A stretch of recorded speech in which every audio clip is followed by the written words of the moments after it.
Hello everybody, welcome back to From Rhythm to Algorithm. We continue on with our derivation, what is sensorality? So my rights continue to be violated. I simply ask to our great supreme leader, the great Donald, I see we have 1.5 billion in revenue just on our crypto holdings. To our great supreme leader, I hope you can bless some of us paltry peasants with your great hard-earned earnings.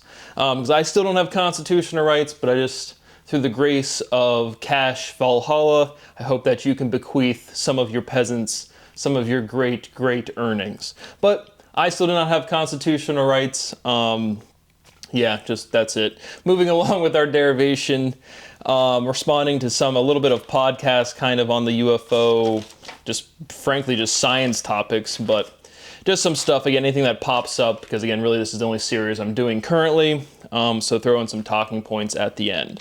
But we continue along with our derivation, again, the conceptualization to the equation that Albert Einstein assigned, E equals mc squared, was an attempt or an articulation of momentum. Mass times velocity, mass times the speed of light, that is a specific velocity, and that is kind of the last individual conceptualization that has moved physics and ontology forward. Again, ontology is how you talk about physical systems, or the correct verbiage, the correct vocabulary. People use a lot of words wrong, and so again, that's what ontology means, is the correct assignment of words to physical processes, because that's where they come from, right? Sounds come from movement. And so that's what we're doing, this conceptualization. You put ality at the end of the word naturally to have generalization, and you're conceptually saying the quality of something. What is sensorality? What is the quality of a sensor? What is a sensor? What is the quality of censorship? And there's some amount of definitive linguistics associated with any one concept. And so, just moving through our linguistic analysis, looking to arrive at this fundamental definition, what is a sensor? But again, emphasizing historically, people will say that Albert Einstein kicked off the quantum revolution, but saying because of physical preservation, small is smaller than big, just meaning size is definite, but physical proportions are preserved. They scale. Go look at a black hole picture, go look at an atom picture, they look exactly the same. And so, historically, what has been identified as quantum mechanics is just an adjective next to mechanics, which has fundamental ontological historical progression, again, through the 16 and 1700s, and then saying, hey, really small is a unique domain in the sense of positions don't have definite locations, and we have the Schrodinger's equation, and we're in a quantum superposition, is wrong. And so, moving forward, but again, emphasizing to the people in physics, what is the development of quantum mechanics is just not a fundamental conceptual progress of what is energy, right? We have, right, potential energy. Again, at no point in history has energy, what is energy, movement potential, been correctly conceptualized or articulated. But that was a present through Newton's time in conceptualization and formalization. But now, what's happened to energy? Well, we have dark energy. And again, dark energy is our expanding universe. The universe is not expanding. Things cool down. That contracts, right? And so, and even pointing out, again, the contraction is more local. Like what we call a galaxy is a galaxy, and then again, the contraction happens within that locality more rapidly, like than the whole system, the whole universe. And so things are cooling down, things are contracting. That's why you have recession, things getting further away, because things are getting tighter, things are getting more compact.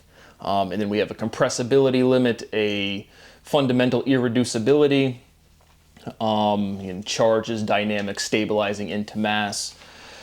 But what else was I going to say? But just the conceptualization of energy, right? We have dark energy. And then what is dark energy? Well, now we have this conceptual inverse. Now we have dark matter, and that's the matter we can't see. And we have fundamentally violated everything. Matter exists. It is somewhere. It radiates. All systems are black bodies. We just kind of like forget that, and now we just all say random shit that makes no sense whatsoever, right? If you don't have consistency, you can't be right. And when you go into one physicist's office, and then the next one, and then the next one, they all say different things. And it's like, what is rhythm, guys? Again, obviously, we've just blown physical development out of the water, clearly. But this is the final answer. This is the correct ontology. This is the correct pairing of linguistics to physical processes. But again, what is energy throughout history? Potential energy, then equals mc squared. Now it's dark energy. Nope, it's movement potential. And the actual equation presentation is all right. I mean, it's one of those things where it's like, you don't need to be a theoretical physicist to know how to drive your car. It's like, you don't really need any of this theory or logic and this sociological phenomenon of wanting to be smart or wanting to be a theorist or wanting to be a pure mathematician has just like dominated the society again as like this personal identity. I want to be the smart person. I'm part of the dorky, quirky, nerdy people, and I'm going to be, my identity's part of science and being rigorous and thinking and not those silly fallacies of the social pressure to go socialize and drugs and sex, and I'm a great person because I'm smart. And it's just like, you guys are just weirdos, man. But that is clearly evident historically as people don't know what energy is conceptually, and it's clearly movement potential. You wake up in the morning, got a lot of energy. You're not thinking equals mc squared. You're not thinking, I don't know, 1/2 mv squared. I think that's kinetic energy. You're saying you have a lot of movement potential, or you have a lot of potential to be productive. Work is productive. Work requires movement. Movement potential produces work. Movement potential produces productivity. And so that's immediately apparent. The biggest thing, again, what is energy? And then even conceptually, again, what is velocity? Because that movement potential, rapid movement, that rapid part has been absent in understanding historical development of physical ontology as well. And so that is where we're at. And again, we've already resolved all of this, and we're just doing another axiomatic reduction. What is this conceptualization associated to linguistics? And then we just reduce the entire linguistic structure. That is where we're at, moving along. Sensorality likes equilibrium, right? People like stability. Physical systems tend to optimal efficiency. Sensorality is mean position. Sensorality averages position. Sensorality is average position. What is position to precision? Another one of these big dichotomies that's always seems to be present in statistics, mathematics, scientific progress. Precision versus accuracy. Accuracy kind of to efficaciousness. Is it doing what you're trying to do? And then precise, just again, how many significant digits a measurement produces. But that is a dichotomy that is definitely articulated, precision versus accuracy. Are angles discrete? That was another thing we said, right? Circles have no angles, and what's another way to kind of state that? Is, right, angles are discrete. Straight lines form angles. Curves don't form angles. Equilibrium is essential. Equilibrium is predictable. Equilibrium is stable. Stability is predictability. Predictability is expectability. Sensorality is expectability. Natural definition, direct iteration. So again, all of these little simple questions that we've now been producing for several months, and that is kind of an awareness that we're at the end of this proof, because again, all of the linguistics is self-contained in a way we can reduce it. And again, we're producing all of these word forms. Predictability is expectability. Ability is a complete independent word. And so it's worth pointing out for the overall analysis progression. Sensorality is a spelling bee. Natural definition, direct iteration. Do bees pee? Direct iteration. What is casting to spelling? Right, cast to spell. Sensorality casts a spell. What is a cast to a company? What does casting cost? Sensorality is a casting call. Sensorality is a casting couch. Yeah, you sick people out there. Is humor essential? Is humor consequential? What is humor to odor? Sensorality smells funny. Sensorality is a funny smell. Natural definition, direct iteration. Is sensation a demonstration? Sensorality demonstrates sensation. Demonstrationality is sensationality. Natural definition, direct iteration. Sensorality demonstrates definition. Is definition a demonstration? And that's what we're big at conceptually last time, and why we put QED. It's demonstrative, it's demonstrated, it's demonstrable. Physical processes are demonstrable. We're reducing linguistic structure directly to a place where no words are necessary. Athleticism limits steps. agility maximizes rhythm. Again, rhythm, cycle that does work, the minimization of steps. And again, if you go do laps, if you go run a suicide, like in basketball or any sort of physical training, run to the free throw line, the mid-court line and back, other free throw line and back, full court and back, that type of thing. Literally, when you're changing direction, when you're changing your acceleration, you're trying to minimize your steps, and you don't want to literally step your feet too many times. Very empirical. Go do any physical process, maximize how fast you can do that, and you're minimizing steps is the direct empirical headspace you produce, for sure. So that's our fundamental definition of what is a rhythm, the minimization of steps. And then again, conceptually, that's why you put QEDs, because the physical processes are demonstrable. What is sensation to contemplation? Sensorality contemplates sensation. Again, none of this stuff is philosophical. We just have to structure our linguistic progression to show this fundamental conceptual difference paired to linguistic changing. We already live in irreducibility. We already live in a world where words have differentiated and knowledge is sufficiently complete. Sensorality completes contemplation. Sensorality optimizes formality. Sensorality optimizes form. Sensorality epitomizes form. What is formality to optimality? Timing is optimal optional? Direct iteration. Is momentum optimum? What is optimum to optimal? Rhythm is consistent. What is consistency to resistance? We've definitely hit that before. Again, this pairing of this E and the A, we're doing some sort of minimization of steps of linguistics of this inversion E and A, iterating the consonants. Sensorality is consistent resistance. Natural definition, direct iteration.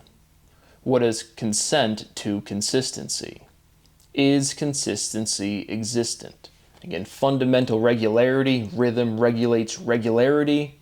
Again, that orbit of charge stabilizing into mass. Consistency is rhythmic. This is a fun one. What is a demon to a gremlin? What is a demon to a super gremlin? Like Kodak Black. What is a demon to a hellcat? Can you find the demons in the hellcat? Or, if you're a little older, what is a goon to a goblin? Again, Wheezy F baby, and the F is for phenomenal. What is a goblin to a demon? Is the devil a demon? Again, just emphasizing this is dichotomy highlighted clearly in other, again, music. What is a goon to a goblin? What a classic dichotomy by Wheezy F baby. Sensorality is why the devil is in the details. Natural definition, direct iteration. Detailing describes. What is detailing to derailing? Sensorality stabilizes sensation. Sensorality is a stable sensor. Natural definition, direct iteration. What is an experiment to a demonstration? Sensorality is experimentationality. What is sensation to experimentation? What is diction to sensation? What is conviction to sensation? What is contraction to conviction? Is derivation contraction? Again, this overall process, we're just getting to a definite definition, a unique sequence of syllability. I'm posing questions along the way. What is tension to traction? What is the direction of derivation? What is derivation to sensation? What is sensation to identification? What is displacement to dysfunction? Emphasizing the dis prefix of Y and I. What is displacement to disease? Is deployment displacement? Is detergent deodorant? Sensorality is a reference frame. Sensorality is a frame of reference. Perspective is a frame of reference. Again, momentum, discrete independent things moving around, that has momentum. That is what people have said, E equals mc squared. That is what that is articulating. Sensorality is perspective. What is sense to perspective? What is perspective to respective? What is fame to fraud? Sensorality is remorseful. What is more to remorse? What is remorse to regret? Sensorality is formidable. Sensorality is formidability. Natural definition, direct iteration. Is information formidable? Censorship forbids. Sensorality is forbidding. Formidable is daunting. Formidable is intimidating. Natural definition, direct iteration. Formidable is imposing. Again, you can clearly see all these, again, emphasizing these word forms that have ability. They just separate out into two complete words. Because before we get to a direct literal statement like speciality is special with an ITY, we get to these direct questions where it's like, again, demeaning almost to ask you. It's like, does I go right here? Does M go right here? And so we'll get to that as well. Sensorality is impositionality. What is imposition to disposition? Intimidation is an imposing disposition. Natural definition, direct iteration. What is disposition to composition? What is composition to consistency? Sensorality consists of direct iteration. Again, pairing up our variable sensorality to, again, the direct consensus sentiment usage of this consists of literally that chunk of logic. Sensorality demonstrates awareness. What is awareness to identity? Sensorality identifies indemnity. Direct iteration. What is indemnity to calamity? I feel like we might have hit these before. Sensorality laments calamity. What is invention to lamentation? Is consistency centralized? Sensorality consists of sensation. Censorship is sensationship. Sensorality is sensationshipality. Natural definition, direct iteration. Again, this overall linguistic containment has to be directly like the word forms we've already used and been using for this whole past year, or really for the past 7 years. But there's enough conceptual progress to make this definitive. Here's a definition. Sensorality is a shipping station. Natural definition, direct iteration. Is emotion psychological? Sensorality is psychologicality. What is rhythm to psychology? Again, emphasizing the placement of the letter Y. What is psychology to chronology? Sensorality is the chronology of psychology. Natural definition, direct iteration, well defined. What is the chronology of topology? But again, emphasizing before, we said we can start asking these bigger questions. Again, we have some sort of conceptualization, language is in its entirety. We just have different levels of specificity in generality. And we said we can, psychology is a well-defined like subject, or is it, right? It's just a chunk of syllability associated to logic. And so linguistically, now we can analyze these two seemingly disparate areas. Chronology, well-defined kind of math word, certainly a logical word. Psychology, a well-defined subject, or is it? Again, what is chronology to psychology, emphasizing their direct iterations. Like the ecology and the chronology, the only difference is the N, or the N and R, but just direct consonants, iteration, psychology, the ecology to chronology. You can directly hear it. Is displacement complacent? Is complacent compliant? Is restraint compliant? Sensorality is compliability. I even have an asterisk, again, explicitly remembering this is, again, direct expansion of ability, liability, pliability, compliability. And so emphasizing this redundancy is, we're just tightening up our definitions. So that was, again, a redundant step that I explicitly know we've hit in the immediate, past couple months. But again, we're touching all of the corners until we can, again, have this forced out of bounds logically, and here's our definition. Restating the fundamental theorem of physics, rhythm is redundant. Is work entropy? Is disorder productive?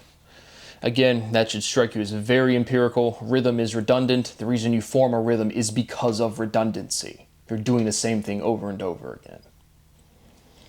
Sensorality is a productive perspective. Natural definition, direct iteration. And again, these questions: is work entropy? Is disorder productive? Is 7 even? It's all of this progression of preserving inversion logically to geometrically. We're going to make this conceptual difference, and we have to reflect that linguistically. That is probably like the biggest, because that is like the biggest analytical process of this whole direct iteration, which is this whole process. And it's just like definitely not within the capacity of anything recorded, for sure. What is a demonstration to a recommendation? A recommendation is a comment. Natural definition, direct iteration. Sensorality is deplorability. Deplorable is detestable. Sensorality is detestability. Natural definition, direct iteration. So just progressing through our linguistic analysis to get to this definitive conclusion. A little bit of the talking points. I just have Jesse Michaels talking to Jordan Jozak, again, somebody who is now younger than me. You clearly see a part of these programs, again, at a lower level. But a couple of just things, again, you have to go watch the episode, just responding directly to the talking points. He references this relic, or this orb, which is certainly real. There's certainly many of them, or several of them, but one of them specifically, in my conceptualization, is there's this like obelisk, certainly, again, like a big one, or not like a big one, but like an important one that a lot of people know about, that is not referenced publicly in any way, but it has like engravings on it. And so like the same way human beings have the Rosetta Stone, there's certainly like kind of like this obelisk disc type of thing that has engravings that directly can pull audio, and it's like, where's this stuff coming from? Another one I referenced it's kind of like articulated in Super 8, the movie, which, hey, where's that movie located? Oh, outside of Dayton, Ohio. Huh, interesting location. But again, they have in that movie, they have this material that will just start like vibrating at different times, and they don't know when that occurs. Also, again, to the people watching this and know this, obviously know that's true, but another thing that's not articulated that often publicly is there's a lot of these, again, relics or just objects that will start moving or vibrating, and they're like, what signal are they picking up? What's going on? So that definitely happens, but that was referenced, again, this relic or this orb. And he describes, again, like interacting with it as this like crystalline knowledge. And that's like how I would describe my personal knowledge, as like feeling. Is it just, there's just this feeling, and it encapsulates literally everything. And so it's just like that articulation. It's like, yeah, that's what like fundamental synchronicity feels like personally on a sentient level. The actual relics, again, they just reflect your own personal psychology, right? And so he articulates this Jordan Jozak, first guy I've heard of this guy. But he's just like, it's extremely neutral. It's just because, again, it's an inanimate object. And so again, people just, this overall intentions of life are extremely mundane. And then even at the highest levels of classification and not knowing, people think like there's like some big thing going on, and there just isn't. Human beings are just not the center. No single species is the center.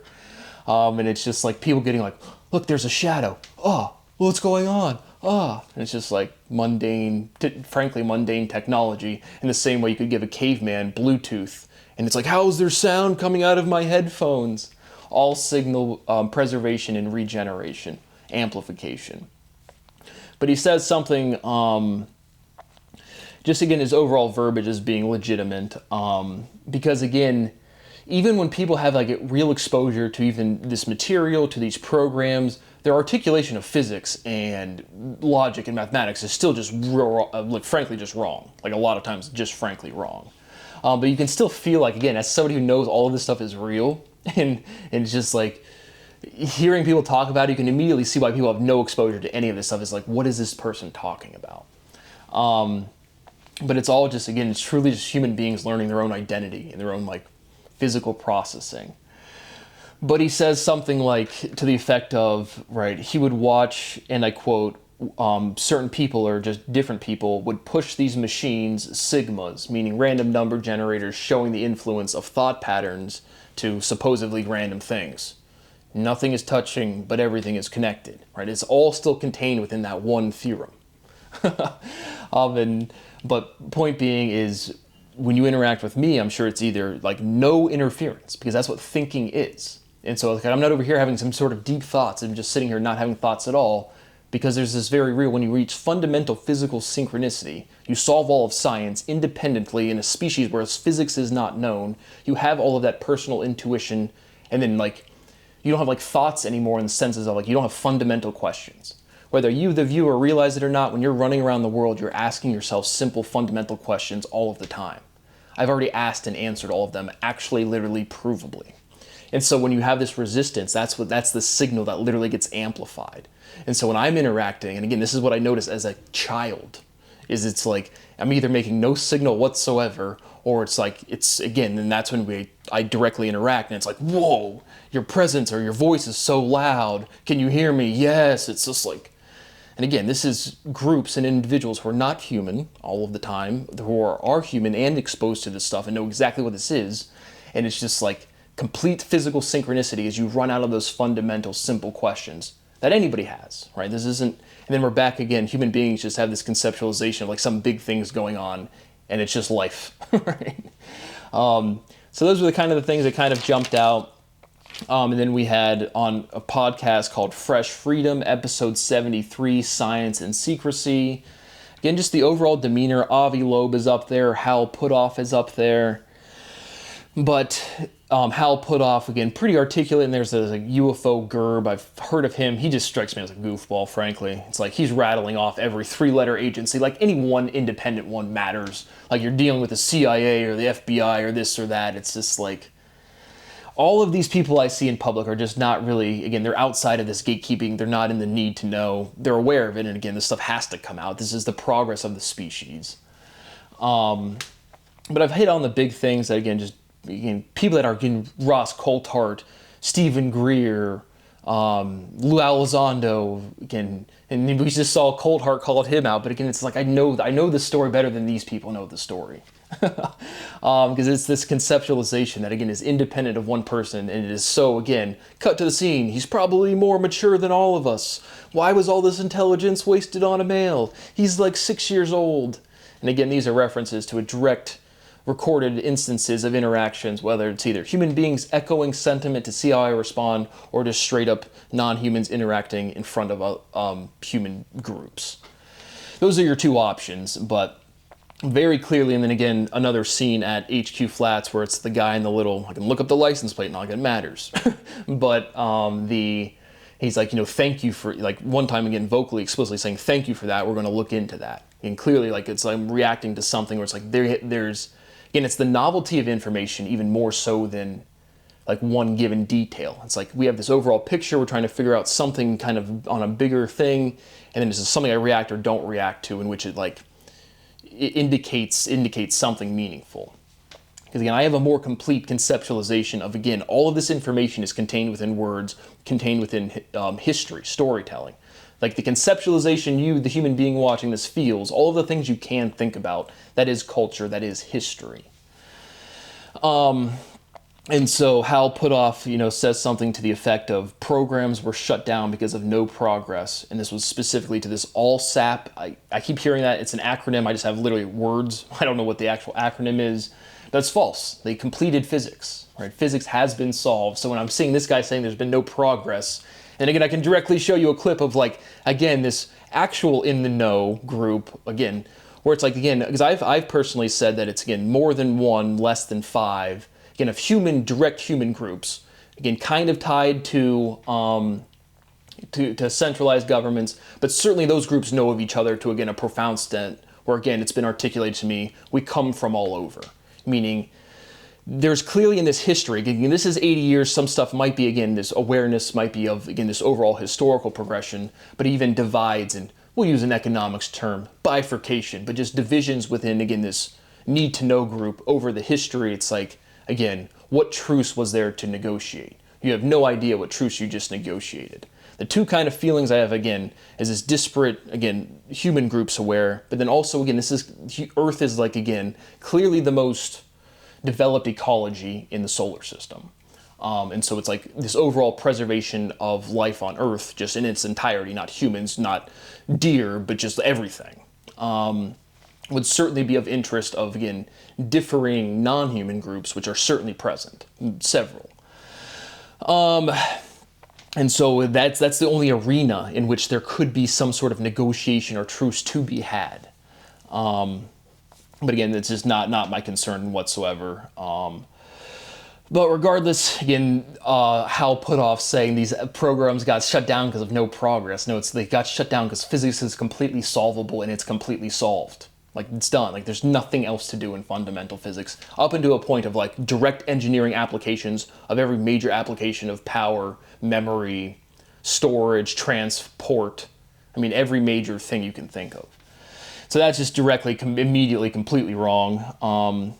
But again, at the same time, like, everybody's aware of me, so it's like, I'm not sure, like, who, like, to me, the most profound thing of all of this is the overall scientific denial. Not UFOs, not don't buy Bitcoin, not cannabis is directly medicine. It's just like scientific denial. I've just seen it my whole life to a level where it's like, you don't know, like, why. It's just weird. I don't, the society is absolutely terrible. But then there was kind of this, again, Hal Puthoff was this kind of the 4 species guys kind of recently. He's not really in the know. This whole, again, the different species, again, functionality is what matters. Earth, from here, meaning specifically Earth, but really the conceptualization is the solar system, and then definitely not from here. I mean, that is the conceptual difference between extraterrestrial and alien, logically presented already in human culture right now.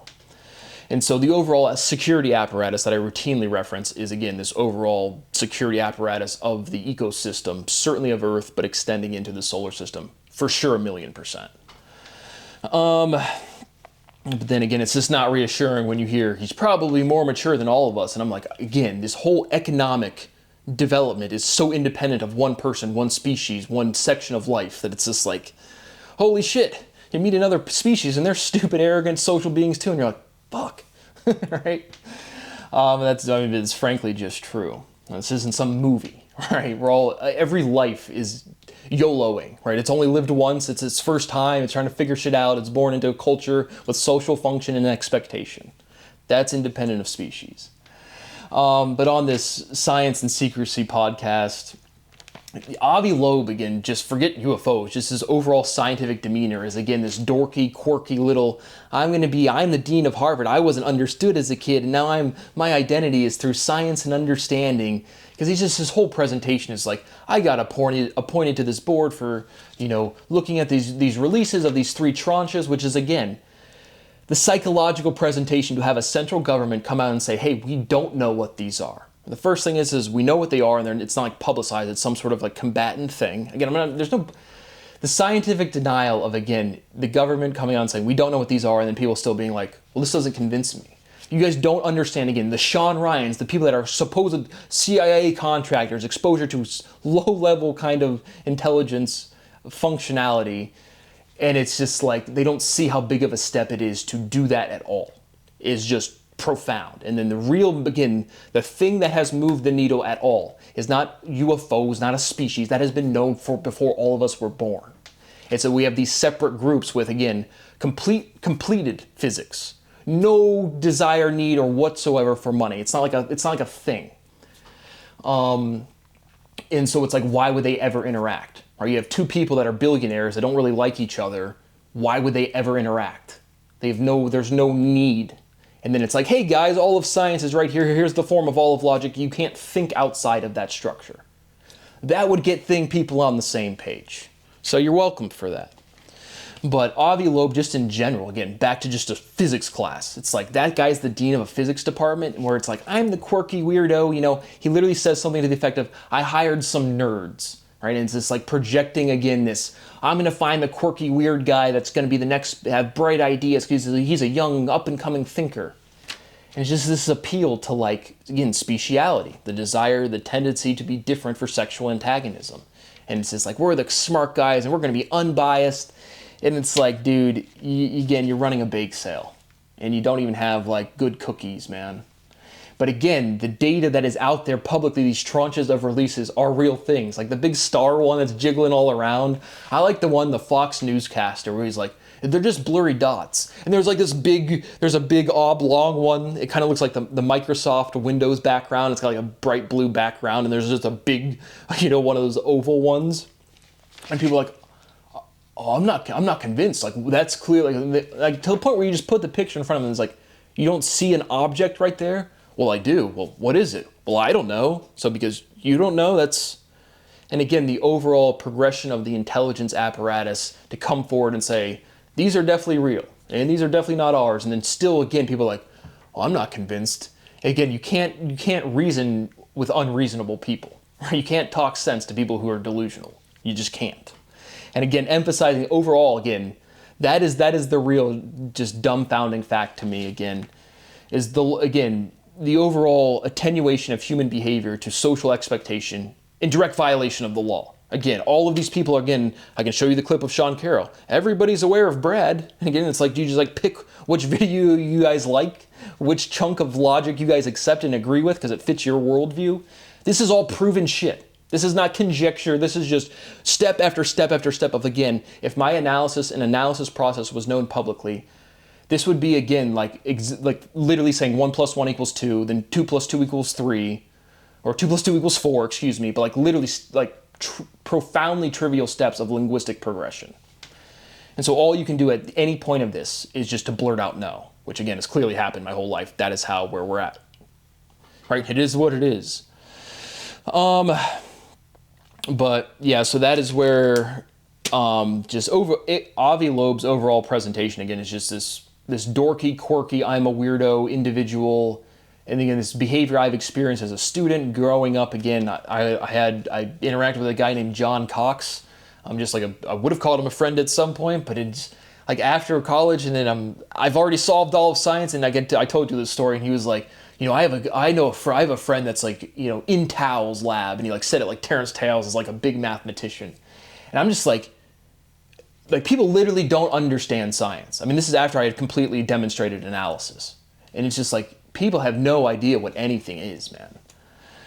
But it's this overall dorky, quirky identity crisis of I'm the scientist, I have a PhD in mathematics, and it's just like, you guys have never solved anything. The whole apparatus doesn't know what proof is, and it's just like, holy shit, you can't live a life at all.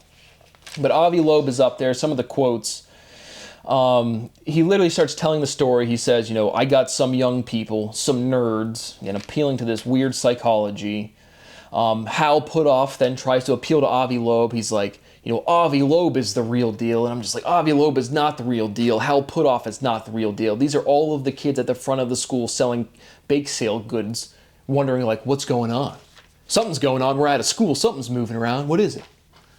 And it's just, again, what exactly is the species at the upper ends of the security apparatus kind of blurs. And again, this is stuff already articulated clearly by human groups known. It's like, hey, have you guys checked the birth records of everybody in the FBI? And they're like, we already know that. And so it's, again, I just don't know what you guys know. Again, I'm addressing several different groups. But regardless, lie, cheat, and steal. Who cares? Haha, skibbity toilet. Another thing Avi Loeb says is, Jensen Huang turned to me, and then the crowd goes crazy. So again, it's this appeal of like just commenting on Avi Loeb's not scientific behavior, not mature behavior. How is this guy the physics chair at the great Harvard? Oh, that's right, the president of that university just plagiarizes her thesis. So we have this prestige, nobody actually does anything good, nobody proves anything, no one does novel research. They're just social people responding to have a career, and they just fuck everything up. That's smart. So that's why Avi Loeb is the dean of Harvard, is because the entire institution is fraudulent, and people just, who's the biggest bitch I can put into a chair and have them echo my behavior? It's like, that's the guy that gets the job. And again, that's not a conscious choice. I keep emphasizing psychologically, it is just this diffusion of responsibility and shared insecurity. It's not one person like, I'm going to put Avi Loeb in this chair. It's just this collective of who gets to be a department chair. It's this collective career process. Again, because none of you guys prove anything. None of you guys, there's not one mathematics chair department, one physics chair department gal right now that's proven anything ever. Right? So it's just like, what do you guys do? I'm not sure. Who's the Lucasian chair? It doesn't matter. Mathematics is thematics. The theme of math is proof. Yeah, and you guys haven't proven anything. Speciality special with an ITY. But this Jensen Huang, Avi Loeb's talking about how he's in this group of high-flying, important people in society. And it's hilarious how, like, Jesse Michaels and all of these interviewers, Ross Coulthart, they're always like, very senior person in the DOD. And it's like, that's the guy that doesn't know shit. Congrats. But, again, just his overall appeal, back to Avi Loeb, of he's in this room with, again, investors, and they have this really rich guy. And now Avi is clearly, he's like, look at this rich guy. That's a wow factor to me. And now all of these other people aren't, interested, or this rich guy is not interested in these other people. He's interested in me, Avi Loeb, the great scientist. And again, like, Avi Loeb is going to go calculate the velocity of these things accelerating, and it's going to be like, oh, that convinces me. Again, not a big old picture. I mean, again, it's all fraud, racketeering, conspiracy. Everybody knows, completely aware of it. It's just still, it's clearly compartmentalized where it's like people are still just so stupid. Meaning, Avi Loeb's a fraudulent criminal, clearly, demonstrably, overwhelmingly so. But he still articulates like general, like, again, this dorky, quirky weirdo who's never experienced the real world, not 1 second of 1 minute of one day. He even says stuff like, oh, I'm used to like people coming up to my door, talking about like security, or again, just throw these people in jail, man. Does like the law ever kick in? Absolutely not. Like I said, I've sworn an oath to uphold my extreme allegiance to our great supreme leader, Donald, and only by the good graces of Cash Valhalla may I be presented with a little bit of, again, dollar bills that I have rightfully earned that is directly restricted from me in violation of the United States Constitution, but I stay steadfast in my allegiance to our supreme leader. Blink twice if you need to get out. Obviously, again, I do not have constitutional rights. I continue to beg for a little bit of money to eat properly, to sleep properly, and to work. That is what I have for right now. Nobody cares, because nobody ever cares about anything. See you on the next one.